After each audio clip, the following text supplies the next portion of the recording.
E uma outra mudança recente, o ano passado foi extinguida a DIF. Essa DIF era que os contadores mandam, que a Receita usa como base ali onde é que vai os informes de rendimento e etc.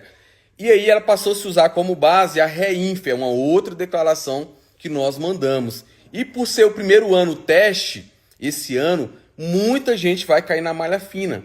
Quando você for fazer sua declaração de R, você tem que ter um pouco ali, um olhar clínico ali para ver, opa, tem alguma coisa diferente. Hoje mesmo, agora, eu peguei um caso aqui e eu vi que o dele estava com erro. Eu falei, olha, sua declaração está com erro, você precisa aguardar um pouco, vai ter que comunicar a sua empresa. Então, assim, tem alguns casos que acontecem isso porque esse é o primeiro ano teste sem a DIF. Então, ou seja, tem várias mudanças acontecendo.